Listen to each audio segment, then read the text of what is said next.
네, 6월 5일 멤버십 라이브 파트 2 이어가도록 하겠습니다. 이미지가 되게 예쁘더라고요.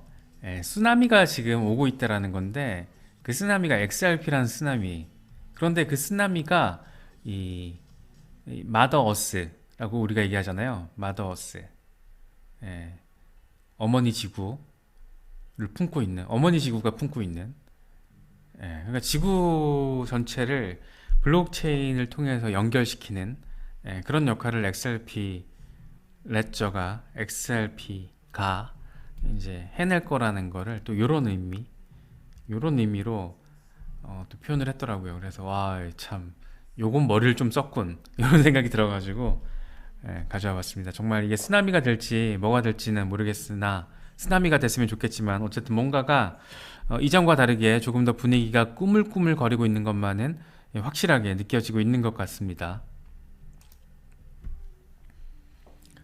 소송에 대한 기대감이 워낙 조금 그 어느 때보다 고조가 되고 있다 보니까 XRP 시세 반등의 재료로서 큰 역할을 해주고 있습니다. 특히 최근 상위 30개 종목을 비교해보면 XRP 상승률이 최고라는 거죠. 그래서 6월 13일에 힘먼 스피치가 공개되면 6월 13일이 될지 아니면 하루 이틀 먼저 공개가 될지 모르겠으나 통상 이제 SEC 하는 꼴을 보면 이 데드라인에 맞춰서 공개를 하겠죠. 내용이 어떠느냐에 따라서 그 수위에 따라서 상당히 의미 있는 XRP 반등을 이끌 수도 있다. 이런 기대감이 지금 시장 전반에 좀 강하게 깔려 있는 모습을 우리가 지금 현재 XRP의 시세 또 최근의 시세 흐름을 보면 분명하게 느낄 수 있을 것 같습니다. 그래서 지금 6월 13일이 이번 리플 소송의 어떤 최대 분기점으로 표현되고 있습니다. 그래서 원래는 이게 아시는 것처럼 6월 6일 원래는 이제 현지 시간으로 내일 모레인 거죠. 내일 모레 이제 공개가 될 거였는데 SEC뿐만 아니라 리플까지도 공개를 일주일 연장해 달라고 법원에 요청을 했고 법원이 즉각적으로 그걸 승인을 하면서 와, 이건 뭐지? SEC가 이렇게 하는 거는 당연해 보이는데 원래 공개할 거 최대한 늦게 하고 웬만하면 공개 안 하려고 하고 그게 SEC의 스탠스였잖아요. 그런데 이번에 리플까지 이건 빨리 공개되는 게 리플한테 유리한 건데 왜 그랬지? 라는 어떤 의문점을 갖다 보면 이 양측이 지금 합의 시도를 할 수도 있겠구나. 뭐 이런 지금 또 예측까지 가능해진 겁니다. 그래서 실제로 합의를 위한 어떤 트라이를 하고 있는지 아닌지 모르죠. 모르는데 이런 상황만 놓고 보면 합리적인 의심과 추론이 가능하다라는 겁니다. 그래서 지금 6월 13일이 굉장한 관심도를 끌고 있습니다.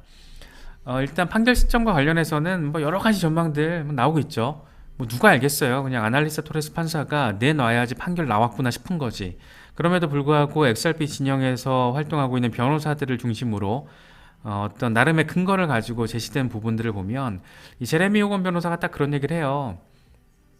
핵심 명령이 내려지고 나서 그거에 대한 판결이 9주 뒤에 나왔다라는 거예요. 그래서 이번에 힘먼 스피치 공개하라고 명령을 하고 나서 9주 뒤를 보니까 7월 중순 남은 건 이제 약식재판 판결밖에 없으니까 7월 중순의 판결 가능성 이거는 프리딕션이 아니고 패턴이야. 이렇게 표현을 했어요. 제레미 호건도. 그래서 프리딕션 이 전망과 예측이 아니고 패턴을 지금 얘기하는 거야. 근데 패턴이 지금까지 정확히 딱딱 9주를 또 했더라고요. 그래서 우리가 영상으로도 짚어봤지만 9주 단위로 딱딱 끊어지다 보니까 그러면 6월 중순에 힘먼 스피치 공개되고 결과적으로 7월 중순 한 달 뒤에 최종 판결이 나오는 건가? 뭐 이런 생각도 가능하게 되고 존 디튼 변호사 같은 경우에는 이제 최대 데드라인 기간 가장 늦게 나와도 9월 전엔 나오겠지? 뭐 이런 얘기를 하고 있습니다. 그래서 언제 나올지 모르겠지만 기대감 자체가 어마어마하게 지금 고조된 상황이다. 뭐 이런 부분들은 우리가 충분히 좀 체크를 할 수 있을 것 같아요. 이런 상황에서 딱 IPO 이슈가 나와주니까 이게 지금 앞뒤 꺾기가 좀 맞는 느낌이랄까? 진짜 IPO 이슈가 이렇게 무게감 있게 나오는 거야? 뭐 그런 생각을 갖게 만드는 거죠. 예를 들면 소송에서 패소하면 리플은 IPO를 미국에서 당장 할 수가 없습니다. 그렇죠? 그런데 만약이라도 리플이 아까 말씀드렸던 그런 방식으로 긍정적인 어떤 소송 결과를 맞이하게 될 때는 IPO가 이제 가능해지는 상황이 되는 거죠. 그러니까 IPO는 현실화할 수 있는 리플의 어떤 카드 중에 하나가 되는 겁니다. 이와 관련해서 이제 애널리스트 린다 존스가 이런 얘기를 해요. 리플이 IPO를 추진하게 되면 주가는 $600 이상으로 상승할 수가 있다. 이거 어마어마한 얘기죠. 그래서 이제 소송 이후 소송이 긍정적으로 특히 마무리가 됐을 때는 이 IPO 이슈가 전면으로 이제 급부상을 하게 될 거예요. 린다 존스가 그런 얘기를 해요. 이제 프리 IPO 투자 플랫폼 링토어를 보면 리플의 주가가 지금 $35로 평가받고 있어. 그래서 기업 가치가 지금 $57억 달러로 평가받고 있는 거거든. 그런데 사실 이건 지금까지 보여줬던 리플의 어떤 실적을, 과거 실적을 고려하면 상당히 저평가되어 있는 거야. 뭐 이런 얘기를 합니다. 그래서 이제 이 사람이 얘기를 하는 거는 지금보다 한 20배 정도 밸류에이션이 20배 정도 늘어날 거란 얘기를 하는 거죠. 1000억 달러가 넘어갈 거라는 거예요. 그래서 근거로 제시한 게 되게 재밌는 게 몇 가지가 있었거든요. 리플이 일단 무엇보다 4월에 비공개 로드쇼를 진행을 했다. 또 한 가지는 이 10억 달러 이상의 현금을 지금 보유하고 있다. 대차 대조표에. 그리고 소송 마무리가 되면 이 수요 모멘텀, 그러니까 수요가 더 자극될 거야. XRP에 대한 수요가 더 늘어날 거야. 그렇기 때문에 리플의 IPO는 예상보다 더 빨라질 수가 있어. 뭐 이런 얘기를 하고 있는 거예요. 근데 여기서 저는 사실 요 첫 번째 거 비공개 로드쇼가 진행됐다라는 걸 보고 깜짝 놀랐거든요. 이거는 기업 인수자랑 어떤 투자자, 잠재적인 투자자를 만나서 IPO에 대해 홍보하는 자리거든요. 그래서 비공개 마케팅 이벤트를 이미 4월에 진행을 했다. 이미. 그래서 더 재밌는 건 거의 모든 유명 기관 투자자들이 다 참석을 했다라는 거예요. 이거는 엘레노어 테렛, 그 폭스 비즈니스 기자가 얘기를 한 거거든요. 거의 모든 유명 기관 투자자들이 참석한 것으로 지금 전해지고 있다라고 하는 그런 아주 섹시한 상황. 그러니까 리플은 사실상 지금 IPO 준비 과정에 들어간 거예요. 들어간 거고 이게 4월에 이거 들어갔다라는 거는 이미 4월부터 승소 가능성에 대해서 얘들은 지금 베팅을 한 겁니다. 그리고 나서 최근 들어서 브래드 갈링하우스 CEO가 그런 얘기를 했잖아요. 소송 결과가 몇 달이 아니라 몇 주. In a few weeks, not months 그랬거든요. 몇 달이 아니고 몇 주 안에 나올 수 있을 것 같아. 기대하고 있어. 보통 지금까지 브래드 갈링하우스 CEO는 올해 안에는 소송이 종료가 될 것으로 기대합니다. 뭐 이렇게 되게 그냥 하나마나한 어떤 날이 전혀 안 서 있는 멘트를 했었는데 최근에 딱 몇 주 안에 종료될 것으로 보인다 이런 얘기를 했는데 알고 봤더니 4월부터 사실상 IPO 준비를 했다라는 것, 이미 월가의 거물급 기관 투자자들을 만났다라는 것, 그래서 마케팅 이벤트까지 벌이면서 IPO 홍보, 이 투자 홍보 유치를 위한 작업을 시작했다라는 거, 이게 사실 안꾼 것 같아요. 뭐 돈 현금 많이 보유하고 있는 거랑 뭐 2번 3번은 사실 우리가 다 알고 있는 거잖아요. 근데 이거 전 꽤 크게 느껴지더라고요. 그래서 이런 부분들까지 지금 리플은 진행을 하고 있다. 뭐 이렇게 바라보시면 될 것 같습니다. 근데 이 사람이 하루 뒤에 또 이런 얘기를 합니다. 린다 존스가 이런 얘기를 합니다. 내가 조금 더 생각해 봤더니 XRP 가격이 낮을 때 IPO를 하는 게 더 합리적일 거라는 결론을 내렸어. 그래서 XRP 가격이 더 높아지면 시총이 너무 높아져. 맞는 얘기죠. 지금 XRP 에스크롬 물량만 다 따져도 뭐 지금 여기서 얘기한 이런 기업 가치는 훨씬 뛰어넘게 되는 거니까. 그래서 재밌습니다. 재밌어요. 지금 돌아가는 상황이 이게 약간 너무 전폭적인 얘기들이 너무 또 구체적이고 진지하게 나와주고 막 월가 기관들까지 지금 달라붙었다고 하니까 조금 느낌이 다르게 느껴지실 거예요. 저도 마찬가지고 그런 어떤 무게감이 이전과는 좀 다른 그런 뉘앙스, 그런 것들을 좀 체크를 하시면 될 것 같아요. 그리하여 지금 다시 한번 이제 또 이런 상황까지 IPO 이슈까지 정리를 하면 이 IPO 이슈가 힘을 받는 것도 역시나 힘먼 스피치에 담긴 내용일 거예요. 그래서 그 내용을 딱 보면 이 게임 끝났구나 이렇게 될 수도 있고, 내용 딱 봤는데 생각보다 별거 없는데 이럴 수도 있겠죠. 생각보다 다 가려진 거 다 공개가 돼도 뭐 별건 없는데 뭐 이렇게 될 수도 있고, 근데 만약에 딱 깠는데 게임 끝났네, 이 새끼들이 이거 이더리움 비증권 선언하려고 진짜 별의 별짓을 다 했네, 이게 말이 돼? 요렇게 이제 나와주면 이제 IPO 이슈도 거의 불을 아마 붙이는 그런 상황을 우리가 또 바라볼 수 있을 거예요. 다시 말해 정리하면 이런 거죠. 6월 13일 또는 그 직전에 공개될 수 있는 힌먼 스피치 내용이 이더리움이 비증권이라는 걸 선언하기 위해서 굉장히 의도적으로 접근한 것들이 포착이 된다라면, 그게 공개가 된다라면 시장은 리플의 승소 가능성에 베팅을 하면서 강력한 수요 모멘텀이 형성이 될 수 있고, 문제 그 전후 시점에 이제 소송 결과가 나올 수도 있고 아니면 합의와 관련된 이슈가 부각될 수 있는데, 여기에 지금 하나 땅 하니 포스트 소송 이후 상황에서 우리로 하여금 가장 기대하게 만드는 이 IPO 이슈가 조금 더 구체적으로 적극적으로 핸들링 되는 상황을 함께 우리가 바라볼 수가 있다. 이런 것까지 이제 좀 엮어서 맥락적으로 해석을 하시면 어떨까 싶습니다. 그래서 최종적으로 이제 소송 결과가 잘 나와 준다라면 XRP 폭등 플러스 조기 IPO에 대한 어떤 호재가 막 불이 붙을 거예요. 그게 막 수요를 막 잡아당길 거고, 그 시점이 우리가 바라봤을 때 뭐 1달러, 2달러 돌파 막 요런 게 될 거예요. 만약에 이제 소송이 부정적으로 SEC에 유리하게 나와준다라면 XRP가 뭐 단기적으로 한 50% 정도 빠지지 않을까요? 거의 단기 폭락이 한번 나와줄 거고, IPO 이슈는 이제 거의 몇 년 뒤로 이제 미뤄지게 되는 거겠죠. 그래서 이게 지금 아주 예민한 어떤 그 중간 국면에 지금 우리가 자리하고 있다. 차트적으로 봐도 그렇고 소송 상황을 봐도 그렇고 아주 예민한 상황이다.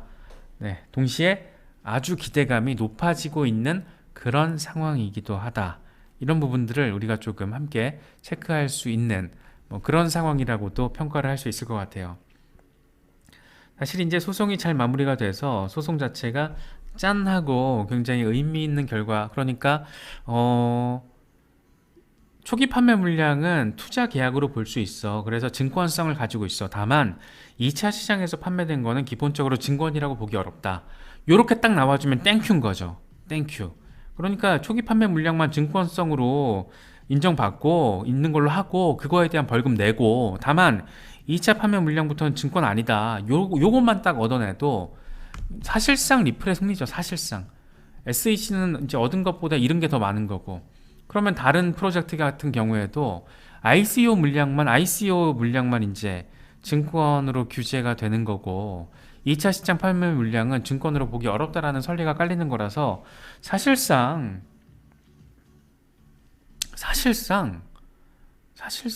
뭐 조금 끝난 거 아닌가 이렇게 바라볼 수가 있죠. 네, 필스바더님 말씀처럼 브래드 갈링하우스 CEO가 한 2년 전부터 그런 얘기 했었잖아요. 소송 당한 직후부터 소송 잘 마무리되면 IPO 준비할 거다. 그 말씀하신 게 맞아요. 2, 3년 정도 이 걸리는 이슈인데 지금 벌써 이런 비공개 마케팅을 투자자들, 잠재적인 기관 투자자들을 대상으로 이런 마케팅 이벤트를 월가에서 비공개로 진행을 했다라는 거는 딱 그 소송 직후부터 이미 소송 이후 상황을 준비를 했다라는 거고, 그걸 위해서 현금을 때려 박았던 거고, 지금 그 현금 비중을 잘 또 활용하고 있죠. 메타코 같은 회사들 인수하는데 막 때려박고 있잖아요. 이게 사실 우리 돈으로 따지면 3천억 원이 넘는 돈입니다. 3,300억 원 정도를 때려박아서 현금으로 그 기업 하나를 그냥 인수해버리잖아요. 근데 그 기업이 월가 세력들의 디지털 자산, 이 재산을 관리해주는, 자산 관리를 해주는 기업인 거잖아요. 결과적으로는 직간접적으로 리플과 어떤 세력급 자본들의 어떤 연계성이 더 강화되는 거예요. 거기다가 메타코가 하는 일을 똑같이 지금 하면서 미래 먹거리로 만들어 보려고 지금 노력하고 있는 곳이 나스닥이잖아요. 그러니까 하다 나스닥이 리플의 메타코 인수를 축하한다, 뭐 이런 막 광고까지 때려주고 막 이런 상황. 그러면 대체 이제 리플이 IPO까지 하게 되면 나스닥은 어떤 걸 할까? 막 이런 생각이 드는 거죠. 그래서 다소 이제 조금 음모론적으로 평가받을 수도 있겠지만 리플의 어떤 IPO 이슈까지 잘 마무리가 되면 정말 리플은 이 스타트업의 어떤 블록체인 스타트업의 신화가 될 것 같아요. 제가 보기에는 그렇게까지 IPO까지 마무리가 된다라면 정말 이게 또 모든 성공 스토리에 가장 필수적인 영웅 신화의 하나의 그 필수 요건 중에 하나가 고난이잖아요. 고난. 모든 영웅은 이 고난을 겪어야 합니다. 이 고난 내러티브가 있어야지 그 영웅의 성공을 더 극대화시켜서 드라마틱하게 만들어주는 거잖아요. 그래서 지금 리플 같은 경우에는 이번 리플 SEC 소송이 그런 고난 상황으로 해석이 될 거고, 이런 고난 이슈가 굉장히 고난의 내러티브가 굉장히 강렬했기 때문에 이게 나중에 리플의 성공을 평가할 때 굉장히 긍정적인 어떤 의미 포인트로서 이야기가 될 수 있지 않을까, 저는 그렇게 생각을 하고 있거든요. 그래서 지금 뭐 우리가 이제 2년 넘게 SEC 소송 자체, 리플 소송 자체를 쭉 팔로우업을 해오면서 굉장히 어려운 시간을 많이 겪었죠. 일단 시세도 많이 폭락을 했고 많이 겪었는데, 이 또한 어떤 영웅 신화를 만들어가는 하나의 과정, 고난의 과정, 고난 내러티브를 우리가 매우 가까이에서 매우 디테일하게 살펴봤던 거다. 뭐 이렇게 또 바라볼 수 있지 않을까 싶습니다. 그래서 뭐 참 이 소송 이슈가 그래도 이 상황이 분위기가 많이 달라진 거를 많이 느끼실 수가 있을 거예요. 이제 IPO까지 이렇게 구체적으로 얘기가 나오고 있고, 6월 13일이라는 진짜 날짜가 콕 찍혀가지고 어마어마한 우리의 관심사, 정말 1년 내내 힘먼 스피치, 힘먼 스피치, 힘먼 스피치, 미친 새끼, 힘먼 뭐 이랬잖아요. 우리가 미친 뭐 이랬었는데, 이게 지금 이제 공개가 되는 거예요.